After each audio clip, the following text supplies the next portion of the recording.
season. 8 weeks in the books now. We start to see teams separate themselves from who's a legit contender, who's a fraud.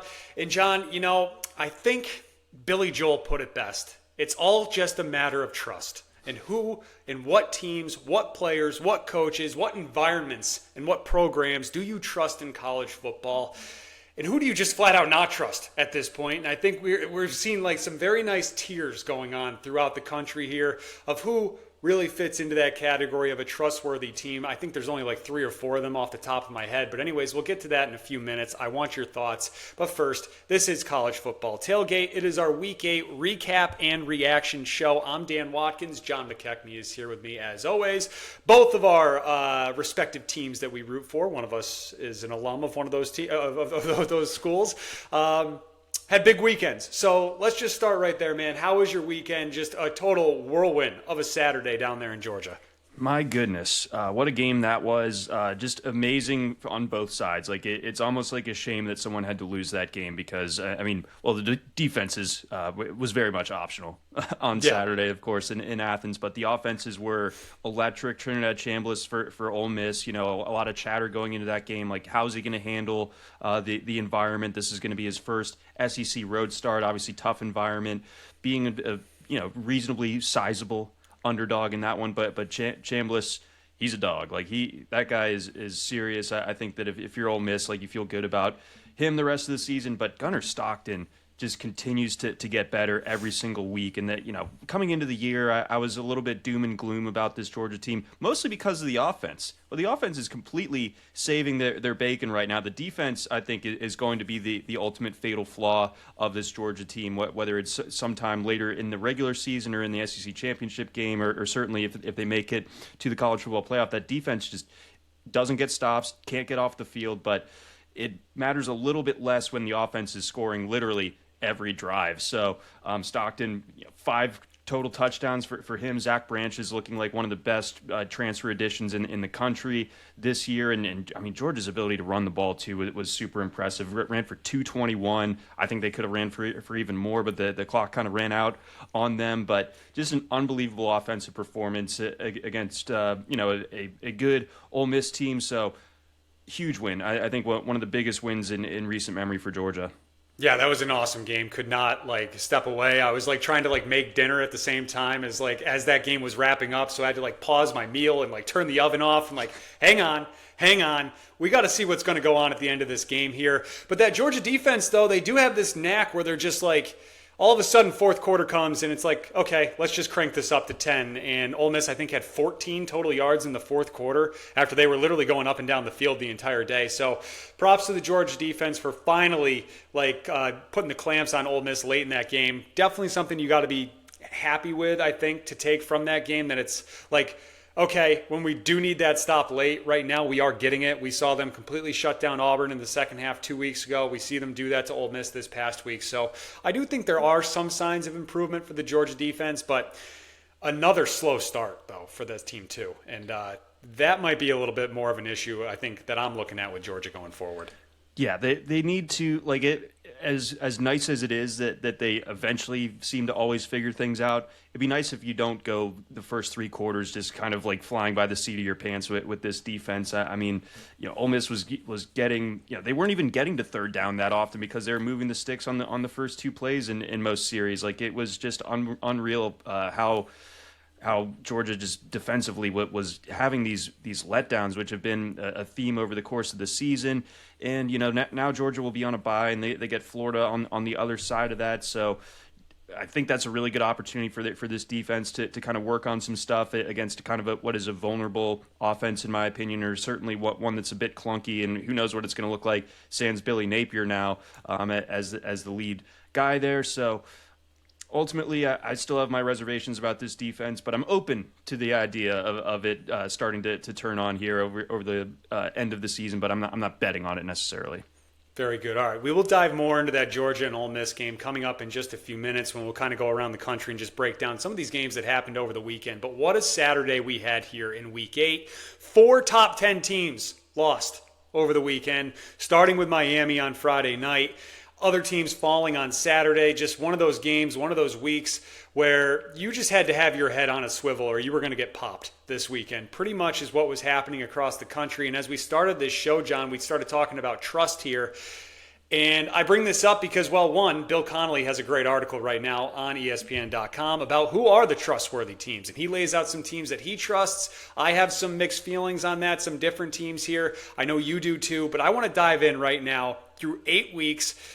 We're getting close to the start of November here where it just gets full chaos and fully chaotic across the country. But who right now in college football do you trust? It's tough to find them, right? And the list isn't super long. I can find a wart or like something to pick at with every single team, even the teams we're about to talk about right here. Exactly. So for me, circle of trust right now, 2 Big Ten, 2 SEC teams. Ohio State, I think, is the most trustworthy team. I think that they're the most complete. I know that they haven't really been tested at all over the course of the season, given how the Texas win has kind of aged, with Texas not really holding up their end of the bargain. And we're also not going to see Ohio State have like a really tough game basically until the Michigan game, because Penn State has obviously fallen so hard by the wayside. But I think that Ohio State is just they're kind of like a juggernaut. I think they're kind of number one with a bullet right now. I think Indiana checks that box. I know it was a little bit of a slow start on Saturday, but they ended up figuring it out, and everything was honky-dory by the end of it. So the Hoosiers, I think, are absolutely in that circle of trust. And then I think Alabama, I mean, every single week they're doing a really good job to kind of like make us forget about that Florida State game, essentially. I mean, people still remember it, and it's fun to poke fun at them, but Alabama is absolutely rolling right now. 37-20 against Tennessee on Saturday night. Really, really impressive stuff from them. So I think in terms of just like who's playing the best right now, I think Alabama is right there with Ohio State. And then A&M, I know that maybe some people would quibble with that because they played a really close game against Arkansas. Arkansas just does that, though, right? Like, yeah. I mean, other than they drag you in the mud. The Hogs drag you in the mud, basically, is what happens. Gets all slopped up in there. I mean, 45-42, I think it's almost like encouraging that A&M is able to win a game like that. I know they've won, I guess, a couple of shootouts now at this point, but you know, the defense needs to be a little bit more consistent on a week-to-week basis. But Taylor Green's really dangerous for Arkansas, so it's forgivable, I think, in a sense that you know, Arkansas was able to move the ball like that. But ultimately, I still trust this A&M team. I love Marcel Reed. I think he's a total gamer. And I love Mike Elko. I just think that he has those guys ready to go every single week. So tough schedule for A&M the rest of the way here, but I think that they have earned our trust. So I actually have the exact same 4 teams in my trust tree. We didn't even go over this before the show, so it just shows we're on the same page here. Yeah, Ohio State, especially with this schedule. So let me just put a caveat here. I trust the Buckeyes through week 13. Mm-hmm. Week 14 gets here, last week of the season, or maybe it's 13 now, I don't know. But anyways, up until the last week of the season, I trust Ohio State. And then, I don't know, what's ever going to happen in the big house is going to happen in the big house. Let's just put it that way, going into that game against Michigan. Julian's saying something is starting to bug me a little bit with some of the chatter and discourse with him, that he's like this elite quarterback, like that he's leading them. I'm starting to see that a little bit. Like, I think he's like rocketed up the Heisman board at this point. Like, I don't think he should be there at all. Like, nice player, doing fine, but I don't think he's doing anything special with those wide receivers and those weapons that he's got there in Columbus. So I'm a little down on him, but I'm high on the Buckeyes overall. Indiana, I'm not doubting you, We've gone over this plenty of times now. I trust Coach Sig to get to that Big Ten championship game at this point. Alabama, with them, it's pretty much I trust Ty Simpson in this passing game. Let's put it that way. Like, I trust them to be able to move the ball no matter what against whoever they play. And their defense is doing a great job forcing turnovers right now, too. It's every single week they're coming up with a huge turnover that just completely swings a game. We saw that again with the pick 6 to end the first half against Tennessee. And then, Texas A&M at home, I trust for sure. The road's been a little shaky, but hey, a win's a win. They're still undefeated right now. 2 very sweaty wins for the Aggies on the road by a combined 4 points over Notre Dame and Arkansas here. And they got 2 really tough road spots coming up at LSU, who's pretty much backed into a corner now. Maybe Brian Kelly's backed into a corner now at this point too. So, and then they got Missouri on the road as well, like right after that. So going to be an interesting little stretch here for A&M. But if they get out of that unscathed, then I don't know how you don't trust what Mike Elko's got going on down there in College Station. Absolutely. So I'm glad that we have the full Venn diagram overlap as far as who we trust. And again, it's a short list, guys. Like it's you can really find. I mean, this weekend was proof. Like Ole Miss, I think anyone that had some doubts about that defense, they were proven correct. Texas Tech, they're sort of like a mystery team. I think as far as the national stage was concerned, right?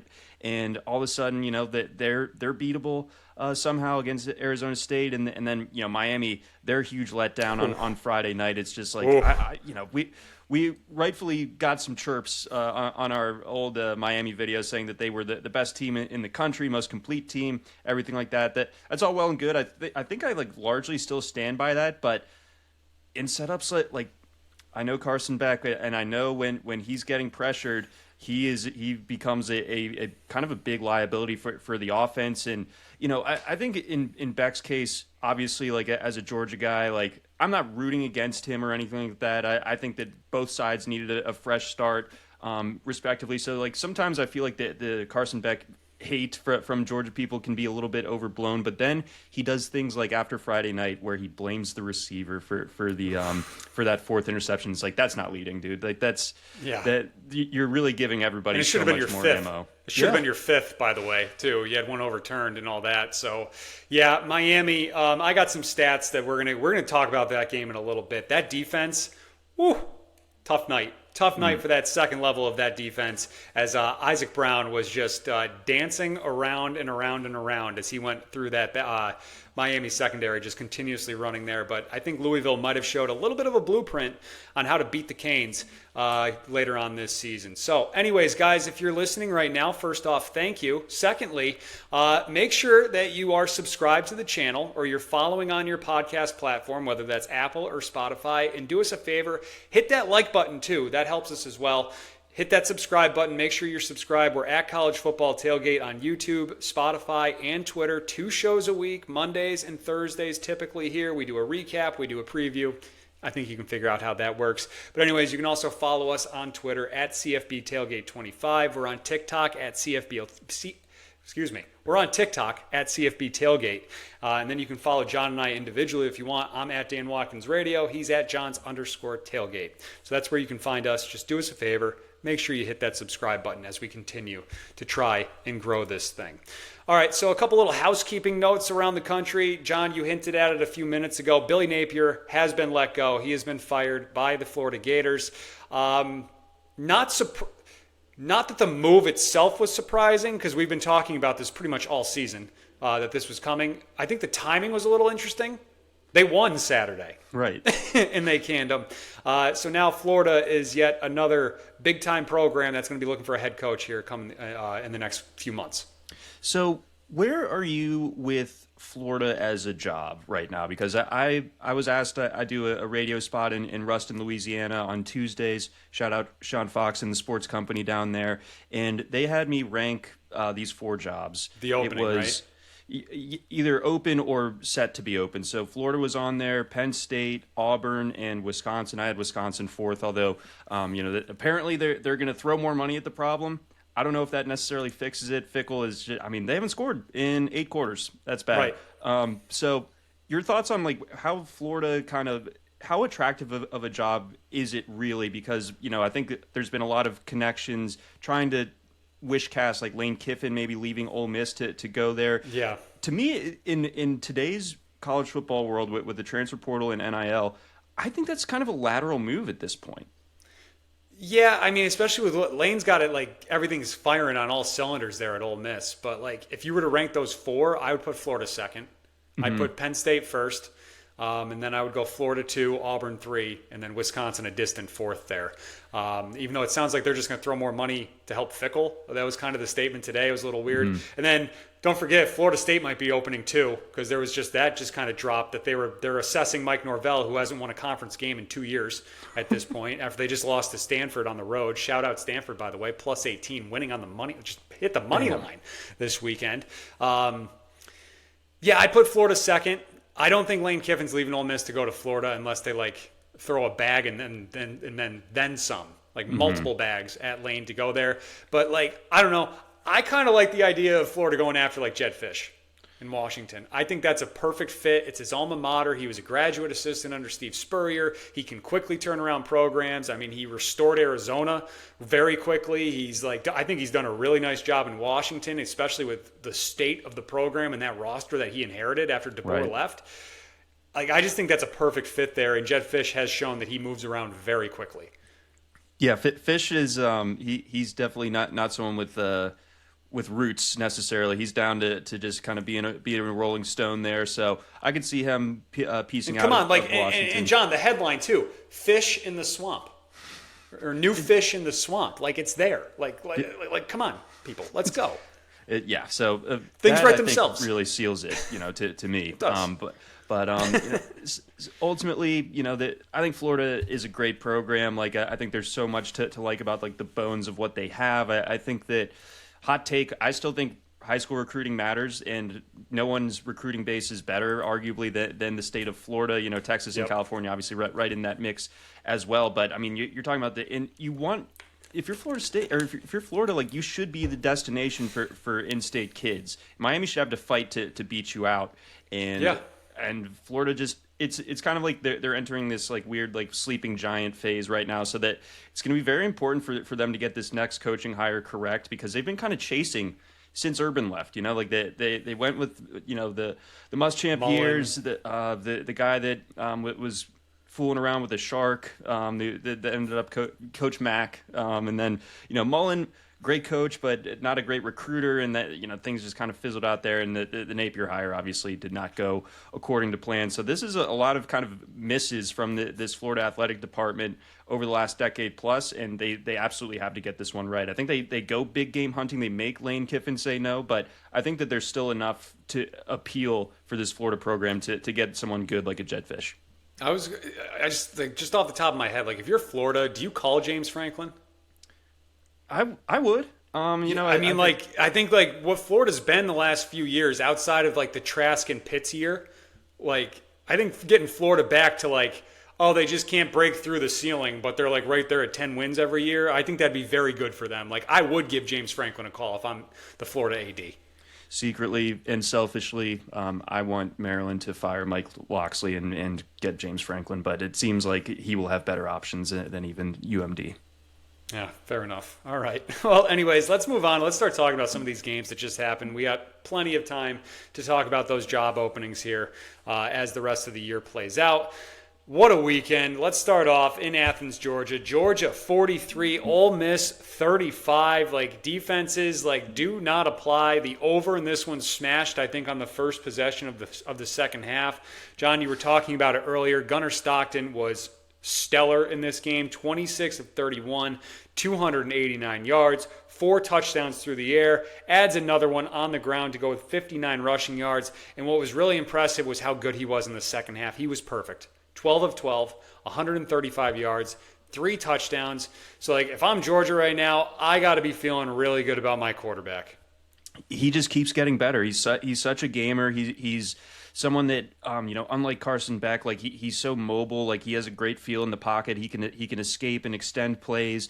Like I was saying, Zach Branch has been a total revelation for this receiving core. Colby Young gets hurt early on in that game. That's something that we'll have to keep an eye on here as Georgia enters its bye week. But we talked about the tight ends a good bit, and we were mostly circling Oscar Delp, but Lawson Lucky.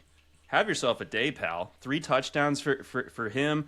Huge outing for him. And I mean, I love the depth that this Georgia backfield has right now, where you're rolling Frazier, Bowens, Josh McCray in the short yardage situation stuff. They got 3 guys that can make a defense pay with that backfield right now. And the offensive line seems to have finally kind of started to gel. I think they had 6 different offensive line combinations through the first 6 weeks of the season due to some injuries and some, kind of feeling out that who fits at the best particular spots, that type of thing. But it's really kind of started to solidify, and that's proof positive there with the way that Georgia was able to run the ball, in addition to Stockton having as many touchdowns total as incompletions on Saturday. Yeah, the Georgia rushing game's been awesome, and I mean both these offenses were excellent on Saturday, and this game literally came down to who got a stop first. Yep. And finally Ole Miss was forced to punt in the fourth quarter. The Rebs, you got to do some soul searching and digging on defense because they did not get a stop the entire day. Here's the Georgia drive chart for you guys. Ready? Field goal, touchdown, touchdown, field goal, touchdown, touchdown, touchdown, field goal, kneel out the clock. Georgia got points every single time they touched the ball. And what was wild is that it took Georgia a while to finally get control of this game. It wasn't until late in that fourth quarter. As we talked about, the defense finally steps up, holds Ole Miss to just 14 yards of offense in the fourth quarter. Chambliss, I thought, was really good, but he needed a little more help, I think, from some of his teammates here in this one.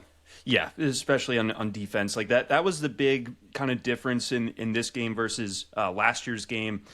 Ole Miss's front seven just completely ate Carson Beck alive in Oxford last year, and they just didn't. They had some key losses on that defense, and it really showed in this particular spot. They weren't able to get any stops like you just detailed right there. So this is still a very live wire of an Ole Miss team. I think whoever they play the rest of the way is going to be scared crapless about facing Chambliss in this offense right now. And I think the other kind of interesting or encouraging takeaway for Ole Miss is it wasn't just a bunch of quick strike, crazy things happening. They really only had the one long touchdown to Stribling, which I don't know what Glenn Schumann was thinking defensively. He just he comes out of the halftime locker room and just plays prevent defense on the first snap and bang, 70-yard touchdown to Dazon Stribling. But for the most part, Ole Miss was just sustaining drives. They were marching up and down the field, converting it, and I think that's just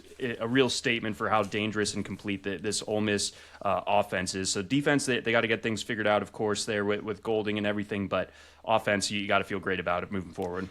Yeah, so I'm just looking at the Rebels' schedule right now. Tough spot to bounce back. They have to go to Norman this weekend at Oklahoma.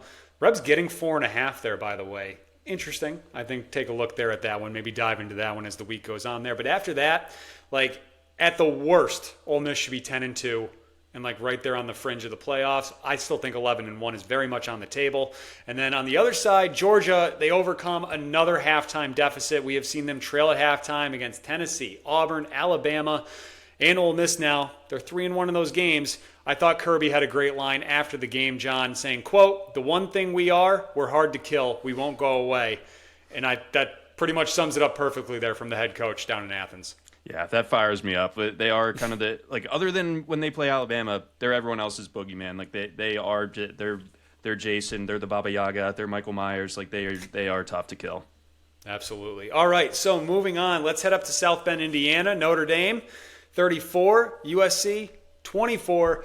Watching this game Saturday night as the weather got worse and worse, I was feeling more and more comfortable because, the Notre Dame running backs just absolutely stole the show Saturday night. They were a problem and then some for USC. Jadarian Price and Jeremiah Love combined 37 carries, 315 yards. That's 8.5 yards per carry for those of you without your calculator on you.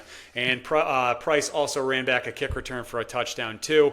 I thought Notre Dame's running game absolutely won them this game. Their offensive line, they were highlighting the center and guard all night, every single time. Todd Blackledge had his highlighter out, look at this guard play as he pulls and runs right through there.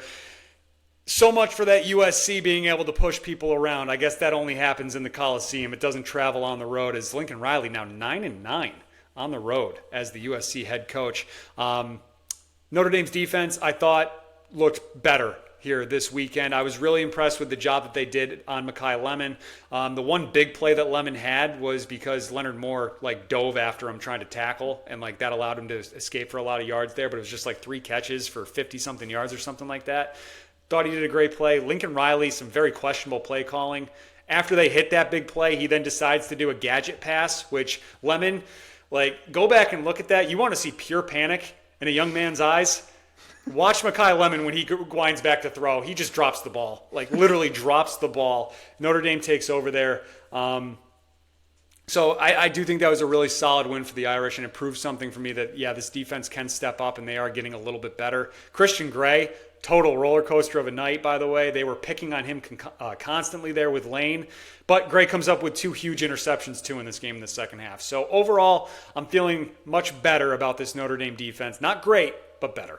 Yeah, it's incremental, and USC is obviously a tough offense and a tough passing game in particular. They're obviously a little bit shorthanded in the backfield after kind of a disastrous injury report coming out of the Michigan game. But yeah, you limited Mekhi Lemon, that was huge, and the rest of it, you just kind of like. It was an odd box score from Maiyava because he ends up with 328 yards. That's great, Right. but he barely completed over 50% of his passes through a couple of interceptions as well. So I think overall, you're at least encouraged to hold USC to just 24 points. I think that's a win right there, and something that you've been clamoring for all year is just like, let's see what it looks like when these running backs are fully unleashed, and we got to see that, and it's pretty dang impressive. Yeah, Notre Dame had more rushing yards, on USC in the first half than the Trojans had allowed all season. Jeremiah Love doing historic things. I think he finished with 228 rushing yards. But I really liked what Mike Denbrock got going because CJ Carr, this was the first time this season that I thought he had a clunker of a game. He did not look. I don't want to say he looked rattled. He just wasn't comfortable, and he made some questionable decisions. That interception was horrible. By the way, that was one of the worst, that was so freshman mistake right there when he runs around for 10, 15 seconds, trying to be Patrick Mahomes, and then he throws an interception literally right to the USC defender there. He should have just thrown that ball away. But just constantly, just feed these two running backs. You got the best running back room in the country, I think, by far at this point. And these two are just awesome, and they're just ripping off huge chunk plays. They're almost getting first downs every single time they touch the ball. So that's the great thing about this Notre Dame offense right now is Carr can have a night like that, and the running game just picks him right back up. And I think that it wouldn't surprise me to see the inverse of that, where maybe a defense, slows down Love and Price a little bit. But I still trust CJ Carr a lot. I know that I think we can allow him to have one maybe subpar game against USC. I think overall you got to be super encouraged about him and the way this passing game looks, generally speaking, even if it wasn't at its best on Saturday. Definitely. Yeah, that's how I feel, and I still feel the exact same way. Notre Dame finishes 10-2, they're getting into the playoff. Yep. That's how I feel. As long as Miami doesn't completely, shit the bed. Basically at this point. That's the only thing that's holding me back.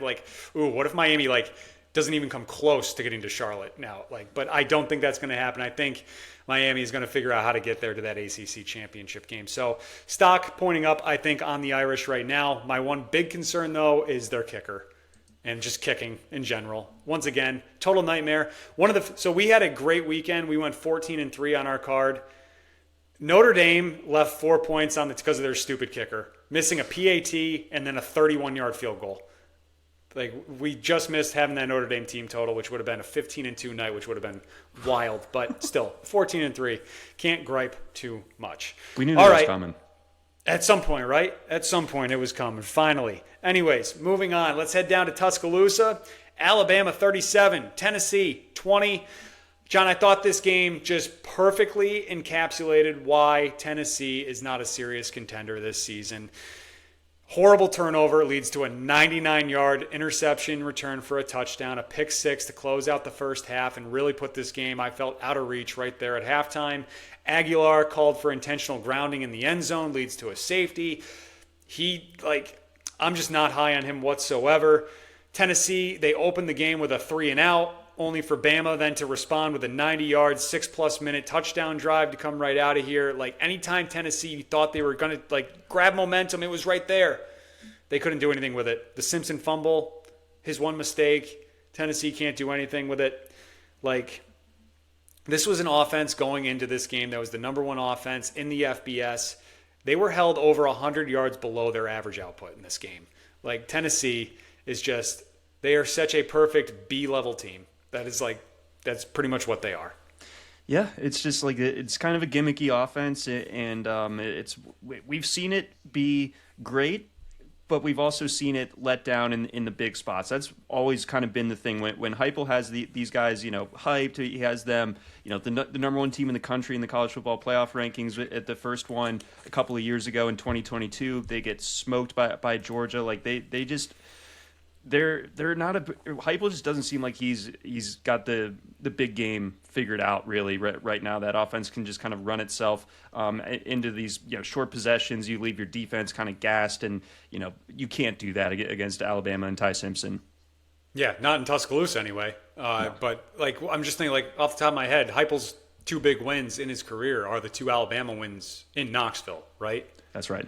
Yeah, they haven't won so- in T-Town. I think we talked about it on 03? Thursday since 03. Yeah, so it's like been a that. minute. Kids are graduating, having not seen a win in Tuscaloosa for Tennessee fans. Seriously, like literally, it's past drinking age at this point. But anyways, Ty Simpson, awesome again. I do think he's your Heisman frontrunner right now. He's been excellent. Another couple touchdowns for him. And this was a historic win for Alabama, too, guys, by the way. Alabama becomes the only team in SEC history to beat 4 straight ranked opponents with no open dates. The Tide are literally rolling right now, and that's got to be scary for a lot of people, including, I'm sure, yourself there in Terrified. Georgia. Terrified. I do not want that smoke. I've made it clear. Alabama scares the crap out of me. It's like, someone else, please take them out. I beg you. Please, someone figure it out. But right now, the SEC championship game would be Alabama and A&M, which I think would be a lot of fun to watch. And there might be like a gazillion points in that game if those two were to meet up with how those two offenses are playing right now. Yeah, absolutely. So I think that would be a deserving one. And yeah, I think you'd probably see a total pushing for 70 in that one. Would not surprise me whatsoever. All right, let's do a couple quick hitters here. We're going to weave in some contender-pretender guys, too, with some of these games that we've been doing the past week or so here. But I do want to talk about that game Friday night in down there in South Florida. Louisville 24, Miami 21. Carson Beck was just gross in this game. I don't know how else to put it. 4 interceptions. He had a 5th one overturned. Miami couldn't run the ball at all, which was a bit of a surprise to me with that offensive line. 24 attempts for 63 yards, just 2.6 yards per carry.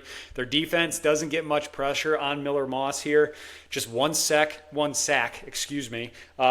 Louisville just kind of paper cut them to death. And I think they really put out the blueprint of how to beat this Miami defense right now. It's just get the ball out quick. I saw Miller Moss average 2.6 seconds from snap to throw, which was the 3rd quickest of his career. So he was just getting the ball out. And then Isaac Brown was just awesome, just dancing around everybody.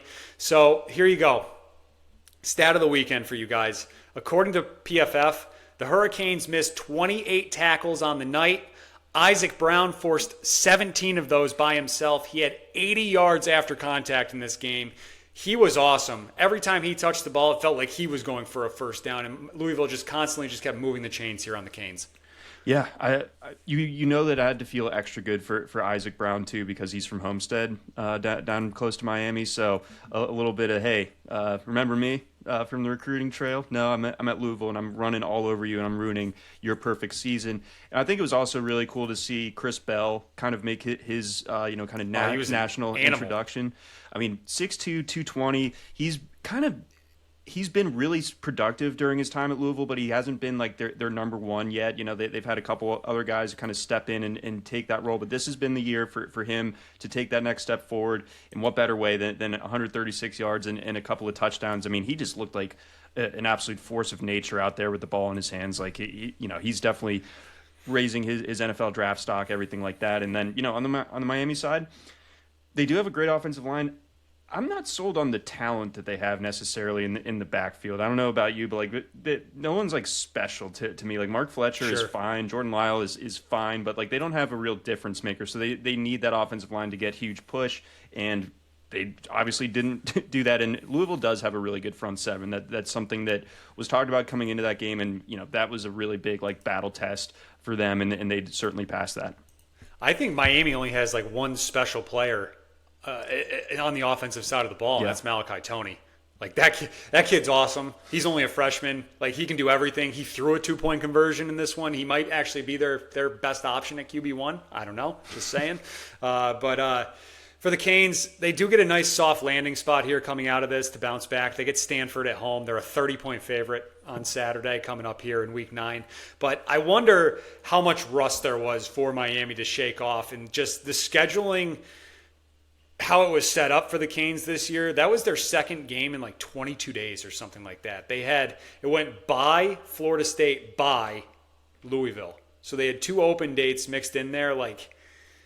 I don't know. They were down 14-0. It felt like at like the snap of your fingers in that game to Louisville. So there might have been some rust to shake off there, and that ultimately comes back on the coaching staff and on Mario for having them ready to go. But they also had the most missed tackles in the Cristobal era here, as I was talking about, 28 of them in this game. So just sloppy for Miami. But I do think they can ultimately bounce back here and find their way to Charlotte, because I do not think, as of right now, this matchup that we have that would be in the ACC championship game is going to hold. Georgia Tech versus Virginia.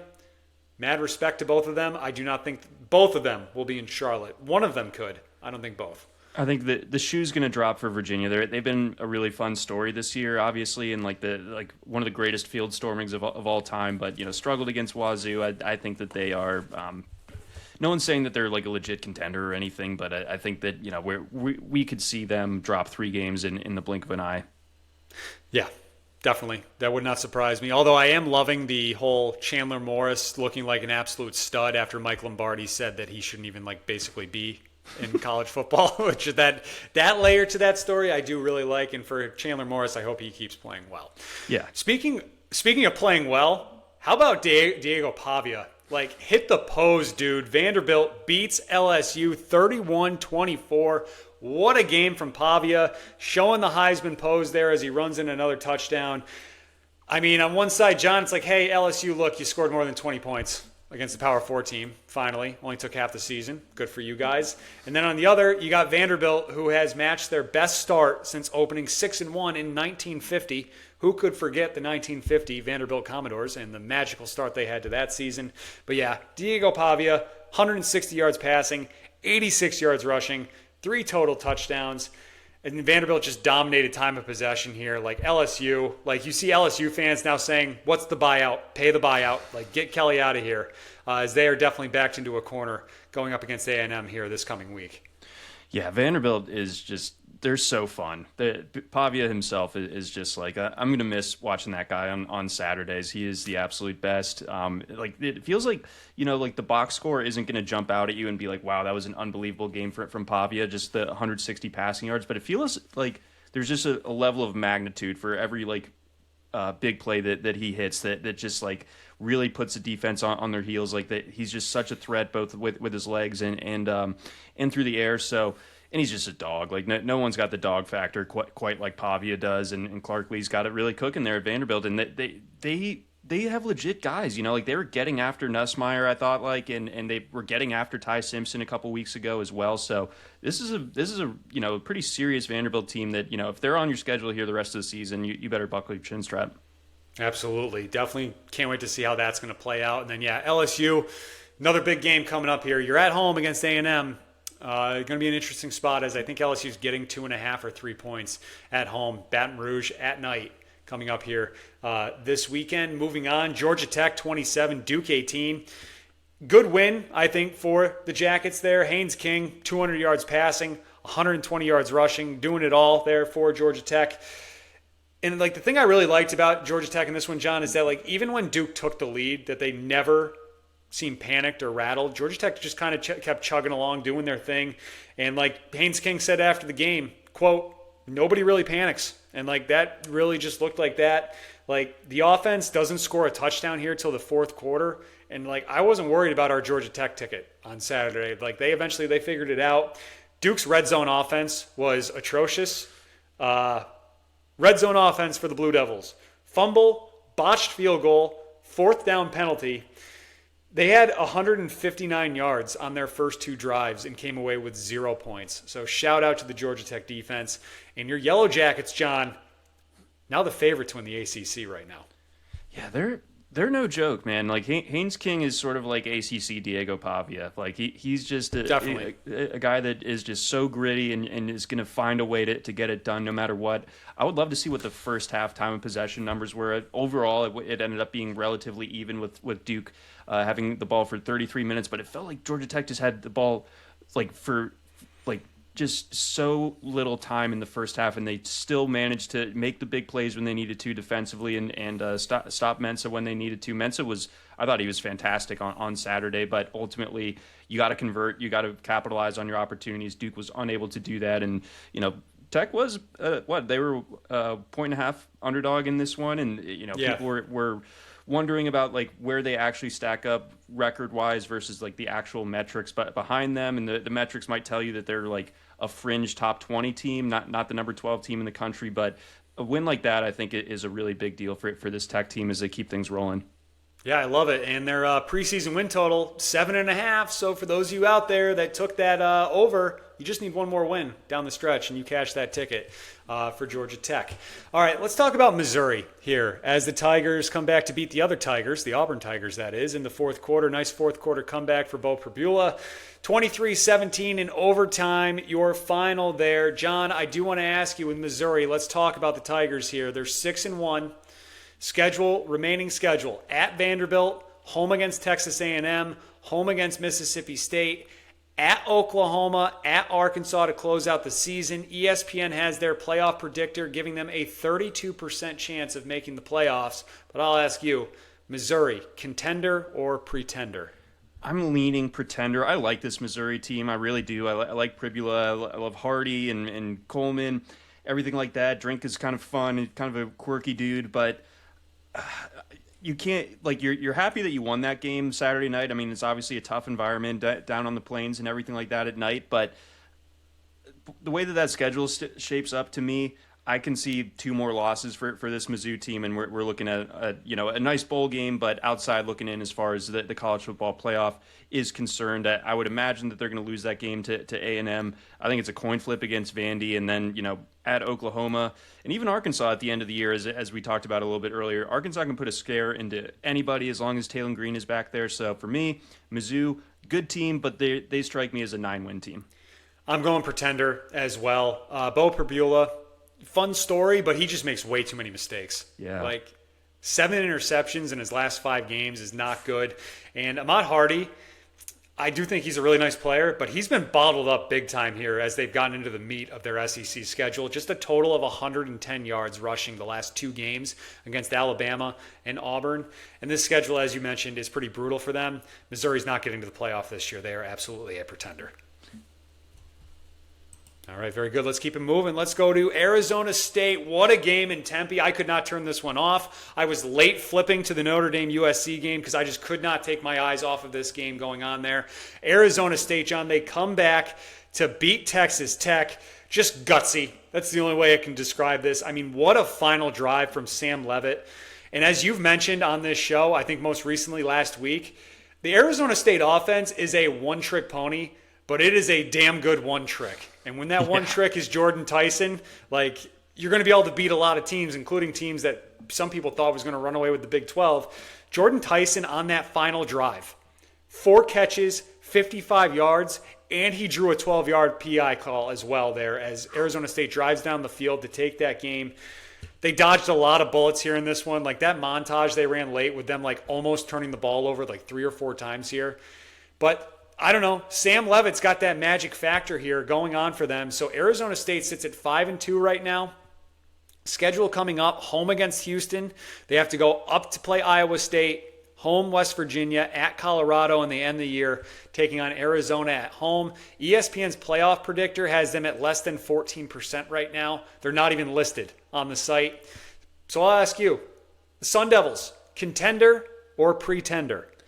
I'm leaning pretender. They've taken on too much water, I think, with the 2 losses but before Halloween. So as great of a win as that was, and like you certainly kind of have to put Arizona State back on your radar as a legit team within this conference. But ultimately, I just think that we have another loss or 2 coming. I think that's a really dangerous spot going to Ames in a couple of weeks. And I mean, even Houston and Arizona have kind of like shown to be a bit tough in their own rights as well. I mean, really the only easy game that I can circle here is home against West Virginia. I think otherwise, that there's just going to be a dogfight pretty much every single week here. So it's a really tough road ahead, I think, for this Arizona State team, unfortunately. So look, guys, I'm totally biased. I picked Arizona State going into the season to win the Big 12 and repeat as conference champions. So for that reason, I'm going to say contender. Just because, one, like, as long as Sam Leavitt's healthy, they're going to be in every game. Like, I think we've seen that with them. That as long as Leavitt and Tyson are healthy, you need to like full on knock them out, like if you're gonna get through them, like because they're just gonna hang around. And as we've seen, even against that great Texas Tech defense, which was a little banged up, they can lead that drive and get down the field and score points. Like I love watching Sam Leavitt play, and I'll quote Joey McGuire too after the game. That quarterback changes everything. Talking about Sam Leavitt, and he does. He's a baller. I do think that Arizona State can finish 10-0. It's going to be a very dangerous, landmine-filled walk and path to get to that point. But if they can beat Houston, which I expect them to this week, I think they can go up to Ames and come back with a win. And then that sets you up with West Virginia, Colorado, and then an Arizona game. Like I think it's all right there for them. And as we've seen, the Big 12 is just always just total pure chaos and madness. So it would not surprise me if Arizona State somehow finds their way to Dallas for the conference championship game. Yeah, there was it was delayed onset chaos, I think, for the Big 12. It really did feel like Texas Tech was going to run away with it. We had to kind of like alter our framing of contender versus pretender for them. It's just like, how undefeated are they going to go, and you know what seed are they going to get in the college football playoff? Now that after dropping that one, I still am a big believer in this Texas Tech team, but it just it's a statement at just how chaotic that this Big 12 is. Anyone can get anyone any given Saturday. Yeah, and speaking of that, how about BYU staying undefeated? 24-21, the final over Utah. Utah outgained, outrushed the Cougars on this one in Provo over the weekend, but they committed 2 more turnovers. And they had more than twice as many penalties as BYU in this one. So like Utah just shot themselves in the foot, I felt like, all night. BYU makes 3 fourth-down stops in their own territory. John, Utah loses this game by a field goal, and they turned it over on downs at the BYU 12, 28, and 8-yard lines in this game. So BYU, they escape. Bear Bachmeier, the true freshman, undefeated. But like Utah, like what are you doing, man? Like Whittingham, like what is going on there? Like just trying way too hard there to go for the kill shot. It felt like a few times, and it bit them.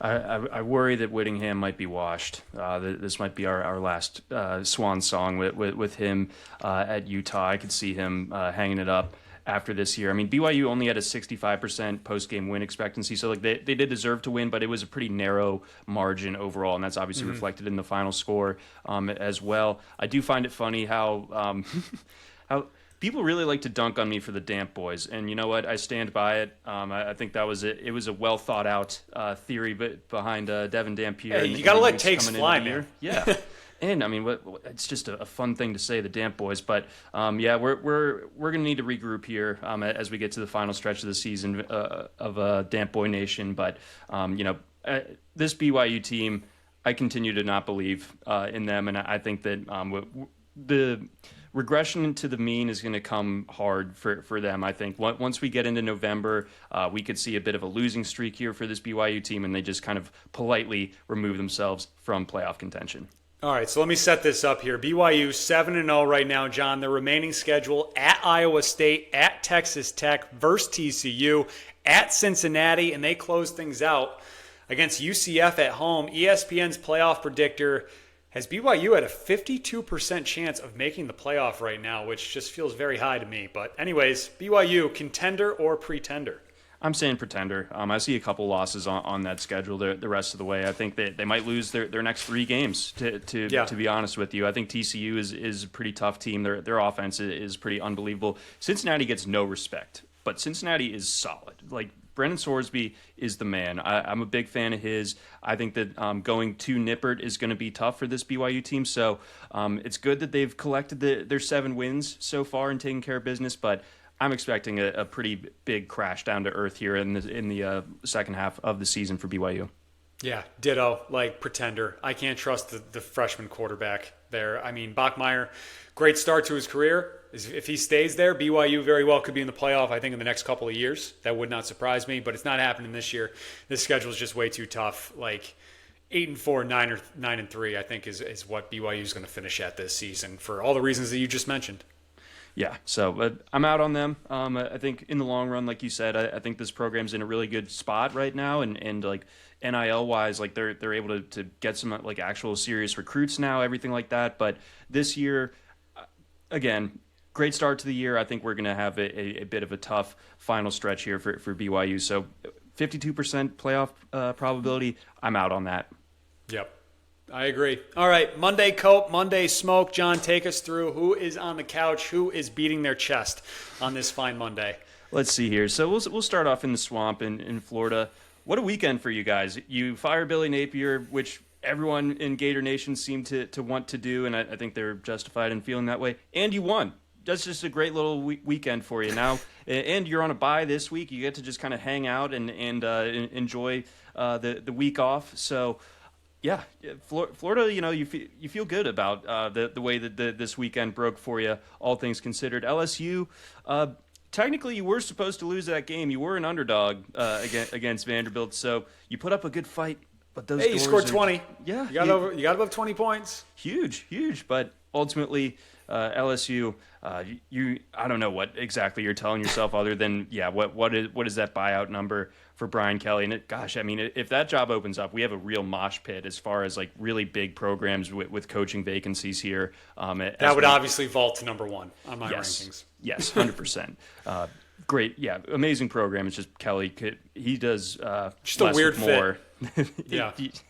The Cajun accent right off the jump was an interesting choice for him. Still cringe. Then Texas Tech, Arizona State, very good. I think Texas Tech, maybe we got a little bit over our skis with this team, and I think there was a little bit of it was understated, like the loss of Baron Morton. I know that they love Hammond and everything like that, but that was going to be a tough spot, and I think we kind of underrated how tough that would be. Mm-hmm. And ultimately, I think if you're Texas Tech, you still have everything right in front of you. It's a tough loss, of course, but I'm still a big believer in this Texas Tech team as far as the smoke goes. Georgia, the boogeyman, love it, feeling great here. That was one of my favorite wins in quite some time for Georgia, even though it really almost gave me a heart attack several times. Bama. Yeah, the tide is just rolling right now. I think that they are right there with Ohio State as the most dangerous team in college football. That again, they continue to kind of put that opening week loss in the rearview mirror. And then Louisville, hey man, Brom's a hell of a coach, giant slayer. Man, he's such a dog. I'm a huge Brom guy. I feel like Louisville is where he's going to stay because he's an alum. But if I'm a program with a job vacancy, like I would try to give him a call as well because he had success at Purdue. He's got Louisville cooking right now, so Louisville, you got to be feeling great coming out of this weekend. So that's those are my three teams that are talking that yang this week. So I noticed you left Texas off the cope. Is it just because they escaped with the win, or are we just not going to talk about them this week? Texas goes to overtime in Kentucky. They do come away with the win, but man, just once again, like another week, another just like not great performance from Texas's offense. Yeah, I think SP Plus has their offense ranked like 50th or something. Like they are just an abysmal watch right now offensively. The defense is the only saving factor for this Texas team right now. And again, we were talking about them being pretenders going into the Red River game, everything like that. They win that game, of course. So they're getting by the skin of their teeth, and it doesn't feel that sustainable to me. What do you think? Is it possible for them to kind of turn things around offensively? Because I think what they showed in Lexington, really disconcerting stuff. Yeah, I want to say yes, just because, like I said last week, like all the pieces are there for this to work. It's just not working.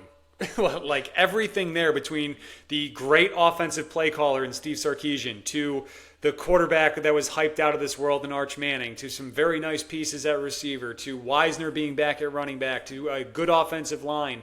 And it's just not working for some reason. And I don't know. It wouldn't totally surprise me if they turn it on, but at this point, like, I don't know, you gotta do it at some point. Yep. So I'll believe it when I see it when it comes to this offense coming around. I think the defense is going to be able to keep them in pretty much every game the rest of the way, but like eventually in modern college football, like you gotta have that ability to score when you need to, and I think Texas sorely lacks that right now.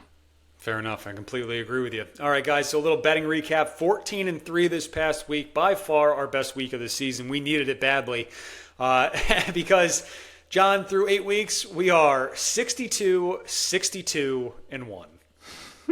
Back to level.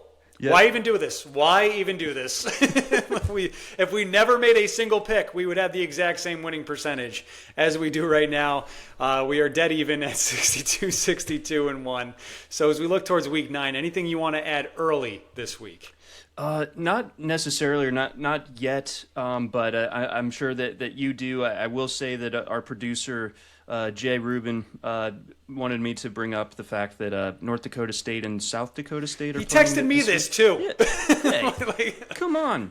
I hate when someone sends the same text to two people. I feel so betrayed now. But nobody. But he got it on the air. See, that's a smart producer, and that's why we give Jay the control that he has. Is because he got it on the air by going to each one of us individually instead of hacking into our Google Doc and putting it on there that way. It's unbelievable. He's got a great head of hair, and he's getting his takes out through third-party channels. Guy's unreal. And he's getting the battle of the Dakotas. But ultimately. Just speaking of why even do this, for this past Saturday, just getting everything right, it felt I'm still floating from this weekend for how this card played out, and it's been a battle. But now we know who these teams are. We're dialed in. I'm feeling good about this week already. Yeah, me too. So I got 2 plays for us, guys. I got a Wednesday night game for us. Let's go New Mexico State plus 1.5. They are at home taking on Missouri State. Little Conference USA middle of the week action. Let's take New Mexico State plus 1.5. So hopefully, John, by the next time we talk, we're already 1-0 going into this weekend. And then I'm going to go Oregon, Wisconsin over 45.5. I think Oregon can do this all by themselves. They're going to have to because Wisconsin's not helping you at all. Yeah, probably. Maybe I should just go for the Oregon team total. But, hey, blind squirrel finds a nut. Maybe Wisconsin, I don't know, they kick the ball into the end zone and fall on it, and you get some points that way. Yeah. I'll go over 45.5 there out in Eugene this weekend. Love it. All right, very good. That's going to do it for us, guys. Our Week 8 recap. Make sure you are subscribed and following the channel. Like the video. And if you're really feeling nice and generous, leave a little review, too. Write something. That'd be great. Anyways, for John, I'm Dan. This is College Football Tailgate. We'll talk to you guys on Thursday.